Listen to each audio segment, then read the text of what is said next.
नमस्कार। मैं हूं अंजू पंकज। बहुत बहुत स्वागत है आप सबका। दिल्ली के पूर्व डिप्टी सीएम मनीष सिसोदिया के तिहाड़ से रिहा होने के बाद आम आदमी पार्टी में लगता है एक नई जान आ गई है। आप देखिए शनिवार को किस तरह से गरज रहे थे सिसोदिया। उनका कहना था कि सुप्रीम कोर्ट ने संविधान की शक्तियों का इस्तेमाल करके उनको जमानत दिलाई है। तो कोई पूछे सिसोदिया से कि सुप्रीम कोर्ट क्या संविधान से अलग चलता है? क्या उनके मामले में खास शक्तियों का इस्तेमाल किया गया है? सुप्रीम कोर्ट तो संविधान के हिसाब से ही काम करता है। और अब वो लगातार ये कह रहे हैं कि उनकी रिहाई तानाशाह के मुंह पर तमाचा है। कोई बताए उनको कि अगर इस देश में तानाशाही होती तो संविधान की शक्तियां भी उनको तिहाड़ जेल से बाहर नहीं निकाल सकती थी। सुप्रीम कोर्ट भी उन शक्तियों का इस्तेमाल नहीं कर पाता अगर इस देश में तानाशाही होती। लेकिन तानाशाही नहीं है, इसका जीता जागता प्रमाण है कि सिसोदिया को सुप्रीम कोर्ट से जमानत मिल गई।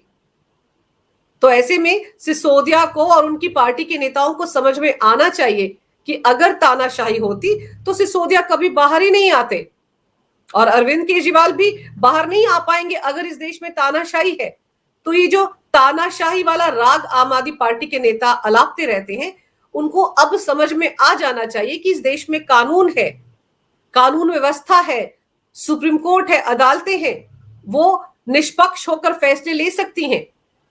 लेकिन मजेदार यह है कि शायद आपने नोटिस किया या नहीं, जब 26 फरवरी 2023 को मनीष सिसोदिया सीबीआई हेडक्वार्टर जा रहे थे, जब उनको पूछताछ के लिए समन भेजा था, तब उनके साथ बहुत सारे बच्चे चल रहे थे। एक रैली की शक्ल में, जुलूस की शक्ल में ये सीबीआई हेडक्वार्टर जा रहे थे और बच्चों ने हाथ में तख्तियां ले रखी थी, दिल्ली के शिक्षा मंत्री जिंदाबाद वगैरह वगैरह। और तब ये भी कहा जा रहा था कि सिसोदिया किसी से डरते नहीं है, वो तो शहीद आजम भगत सिंह के वंशज हैं।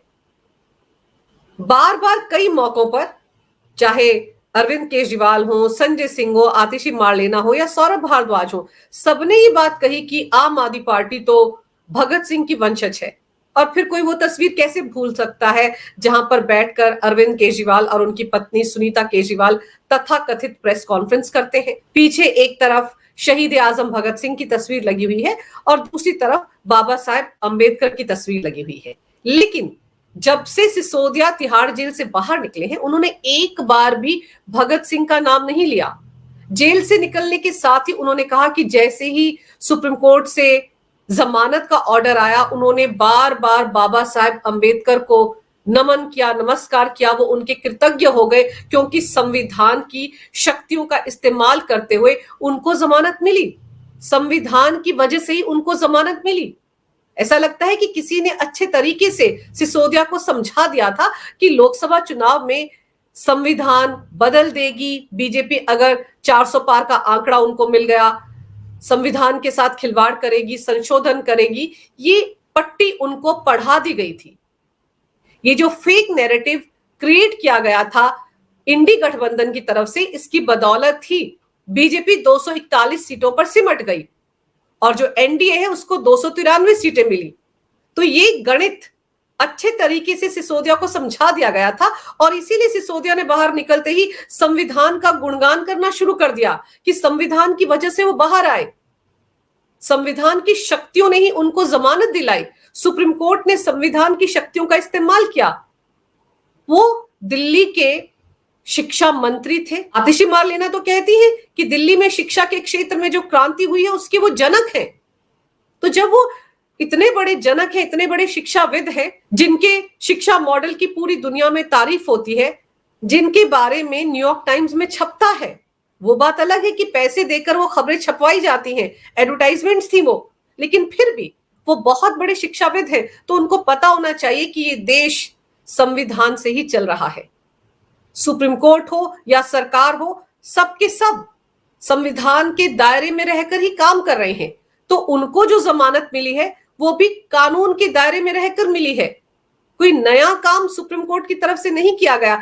जितने भी लोगों के मामले देश की अदालतों में सुने जाते हैं, वो सारे मामले संविधान के हिसाब से ही सुने जाते हैं और संविधान के दायरे में रहकर ही उनको सजा मिलती है, और जमानतें मिलती हैं, लेकिन सिसोदिया ने संविधान की शक्तियों का इस्तेमाल करके उनको जमानत दी सुप्रीम कोर्ट ने। ये राग जमकर अलापा पिछले 2 दिन में, और फिर आप उनको देखिए बिल्कुल एकदम तरोताजा तंदुरुस्त नजर आ रहे हैं। 17 महीने 18 दिन तिहाड़ जेल में गुजारने के बाद भी कोई आम कैदी जब इतने दिन तक किसी जेल में रह लेता है तो क्या वो भी इसी तरह से तरोताजा बाहर निकलता है? सिसोदिया को देखकर तो एक सेकंड के लिए भी ऐसा नहीं लग रहा है कि वो तिहाड़ जेल में 17 महीने 18 दिन गुजार कर आए हैं। उनके चीफ मिनिस्टर अरविंद केजरीवाल का हाल देखिए, वो तो जैसे ही तिहाड़ जेल में गए थे उनको तमाम तरह की बीमारियों ने घेर लिया था, लेकिन सिसोदिया को देखकर ऐसा नहीं लगता। उनको जेल का खाना ऐसा लगता है कि अच्छे तरीके से रास आ गया था। उनके बारे में तो कभी नहीं सुना गया कि वो बीमार हुए या उनको जेल का खाना अच्छा नहीं लग रहा है या उनको घर का खाना चाहिए। और फिर उनकी हालत और सेहत देखकर ऐसा भी नहीं लग रहा है कि उन्होंने सच में जेल का खाना खाया होगा, क्योंकि मैंने कभी किसी कैदी को इस तरह से एकदम फ्रेश किसी जेल से बाहर आते नहीं देखा। चेहरे के 12 बज जाते हैं जब आदमी किसी जेल में रहता है, वो भी इतने लंबे अरसे तक। लेकिन सिसोदिया बिल्कुल हंसते गुनगुनाते तिहाड़ जेल से बाहर आए, और अब वो लगातार ये कह रहे हैं कि उनकी रिहाई तानाशाह के मुंह पर तमाचा है। कोई बताए उनको कि अगर इस देश में तानाशाही होती तो संविधान की शक्तियां भी उनको तिहाड़ जेल से बाहर नहीं निकाल सकती थी। सुप्रीम कोर्ट भी उन शक्तियों का इस्तेमाल नहीं कर पाता अगर इस देश में तानाशाही होती। लेकिन तानाशाही नहीं है, इसका जीता जागता प्रमाण है कि सिसोदिया को सुप्रीम कोर्ट से जमानत मिल गई। तो ऐसे में सिसोदिया को और उनकी पार्टी के नेताओं को समझ में आना चाहिए कि अगर तानाशाही होती तो सिसोदिया कभी बाहर ही नहीं आते, और अरविंद केजरीवाल भी बाहर नहीं आ पाएंगे अगर इस देश में तानाशाही है। तो ये जो तानाशाही वाला राग आम आदमी पार्टी के नेता अलापते रहते हैं, उनको अब समझ में आ जाना चाहिए कि इस देश में कानून है, कानून व्यवस्था है, सुप्रीम कोर्ट है, अदालतें हैं, वो निष्पक्ष होकर फैसले ले सकती हैं। तो अब जब वो बाहर आ गए हैं तो हर कोई उम्मीद करेगा कि वो शिक्षा विभाग में जो काम अधूरा छोड़ कर गए थे उसे करना शुरू करेंगे। अभी तो शिक्षा मंत्री आतिशी मार लेना है, लेकिन कहा जा रहा है कि सिसोदिया को बहुत जल्द बड़ी जिम्मेदारी दी जाएगी आम आदमी पार्टी में। तो मुझे लगता है कि उनको सबसे पहले शिक्षा विभाग ही संभालना चाहिए। आखिर वो दिल्ली की शिक्षा प्रणाली के जनक जो ठहरे, तो उनको तो दिल्ली हाई कोर्ट ने दिल्ली के स्कूलों को लेकर, एमसीडी के स्कूलों को लेकर, दिल्ली सरकार के स्कूलों को लेकर जिस तरह की लताड़ केजरीवाल सरकार को लगाई है पिछले 3-4 महीने में, वो सारे ऑर्डर बैठकर आराम से सिसोदिया को पढ़ लेने चाहिए। आपको भी याद दिला दूं कि दिल्ली हाईकोर्ट ने किस तरह से कहा था कि टूटे डेस्क, किताब और क्लासरूम की कमी दिल्ली के स्कूलों की हालत पर हाईकोर्ट सख्त। शिक्षा सचिव को फटकार लगाई थी। दिल्ली हाईकोर्ट की बेंच ने कहा कि आपसे सिर्फ अखबारों में इस बात के प्रचार की उम्मीद नहीं है कि आप अखबारों में प्रचार करें कि दिल्ली के स्कूल उत्तम हैं, वर्ल्ड क्लास हैं। वहां एक क्लासरूम में 144 बच्चे पढ़ते हैं, ये काफी दुखद हालात हैं। सिसोदिया वर्ल्ड क्लास स्कूल ही तो बनाकर गए थे, 17 महीने में वो और स्कूल बनाते तो उनके जो वर्ल्ड क्लास स्कूल हैं उनकी पोल पट्टी तो दिल्ली हाईकोर्ट में खुलती रही है। तो उनको ये अखबार में जो खबरें छपी थी इनकी कटिंग्स निकाल निकाल कर देखना चाहिए कि उनके वर्ल्ड क्लास स्कूलों को लेकर दिल्ली हाईकोर्ट ने क्या कहा। यह खबर भी उनको पढ़ लेनी चाहिए, जिसमें दिल्ली हाईकोर्ट के एक्टिंग चीफ जस्टिस मनमोहन ने केजरीवाल सरकार को फटकार लगाई थी। उन्होंने कहा था, आपकी वजह से तिहाड़ जेल में भीड़ बढ़ रही है। सरकारी स्कूलों की बदहाली देख भड़का दिल्ली हाईकोर्ट। दिल्ली हाईकोर्ट ने उत्तर पूर्वी दिल्ली के सरकारी स्कूलों की बदहाली पर केजरीवाल सरकार को जमकर फटकार लगाई थी, और ये मामले अप्रैल महीने के हैं। आसानी से ये सारी खबरें गूगल करेंगे अगर सिसोदिया तो सारी खबरें उनको मिल जाएंगी। दिल्ली हाईकोर्ट ने एक याचिका पर सुनवाई करते हुए शिक्षा सचिव से कहा कि वो अपने शपथ पत्र पर जल्द ध्यान देते हुए हालात को बदलें, नहीं तो उनके खिलाफ कोर्ट की अवमानना की कार्रवाई की जाएगी। किस लिए कहा जा रहा था दिल्ली हाईकोर्ट की तरफ से ये सब कुछ?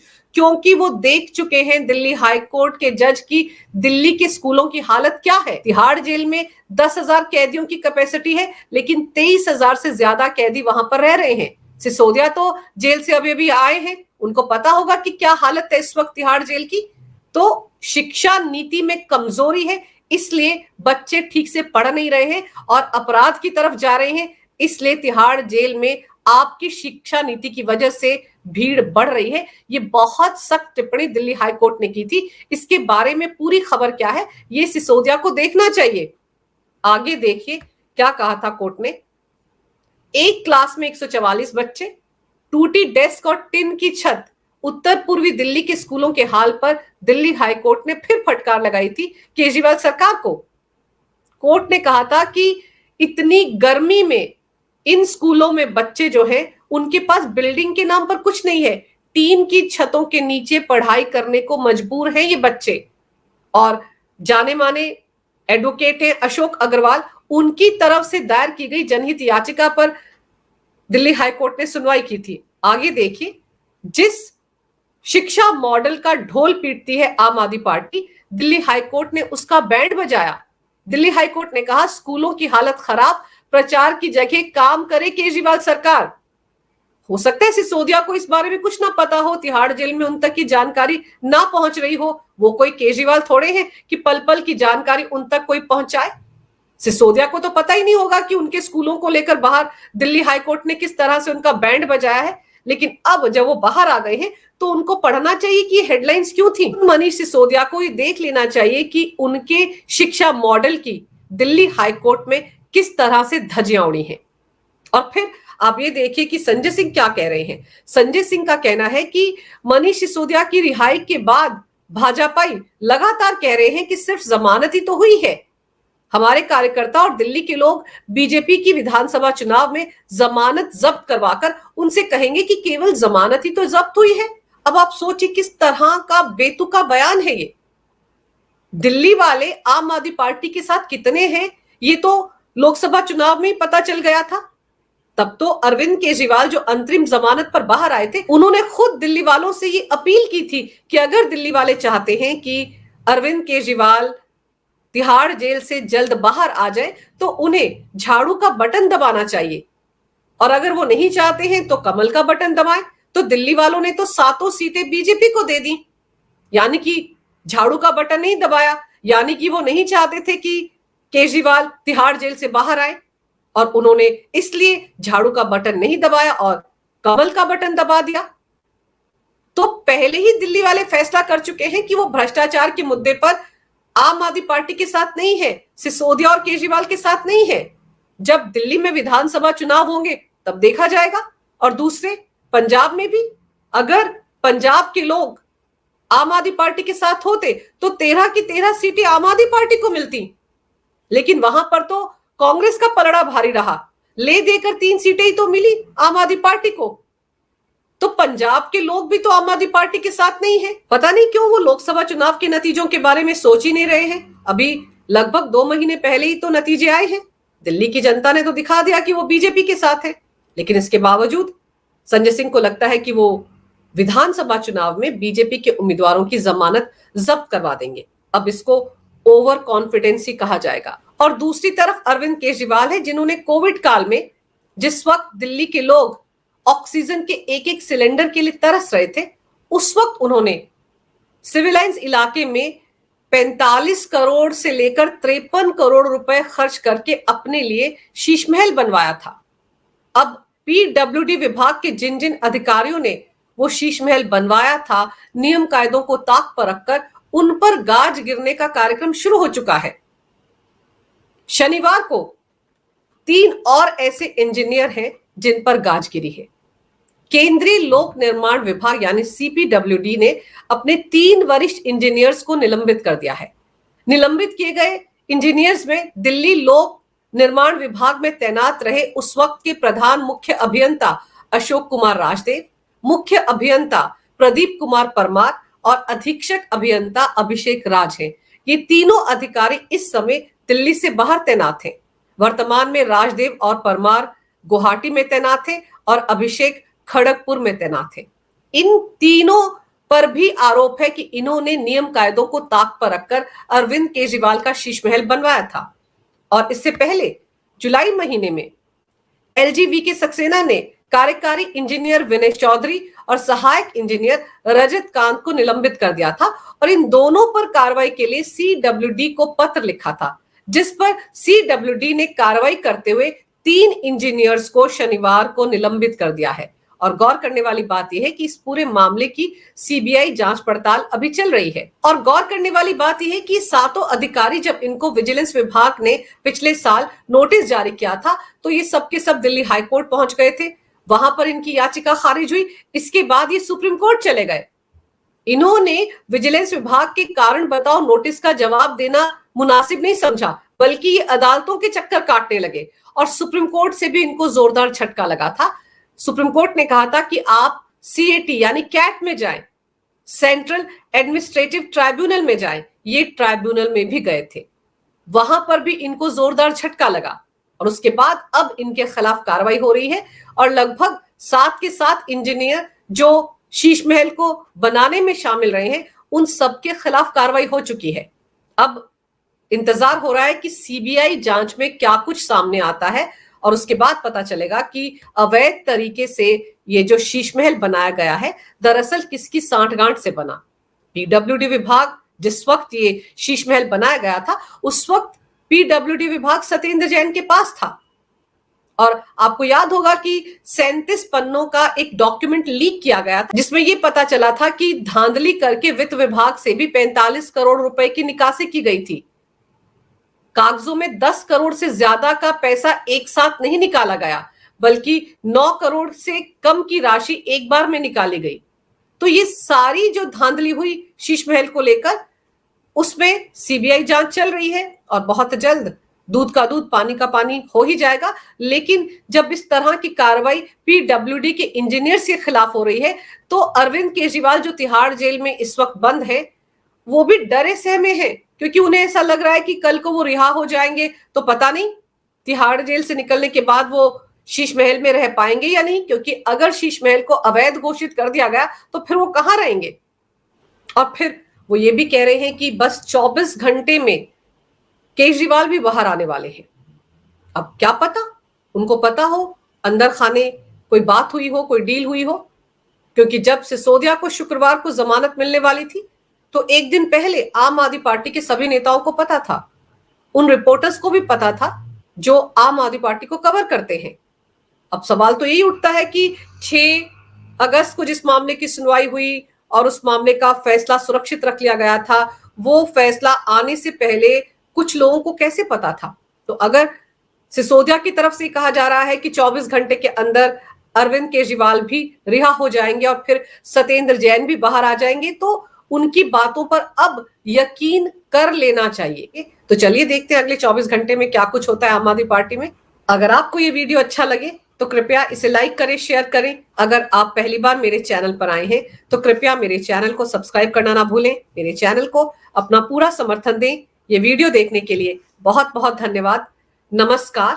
भारत माता की जय हो। वंदे मातरम और जय श्री राम।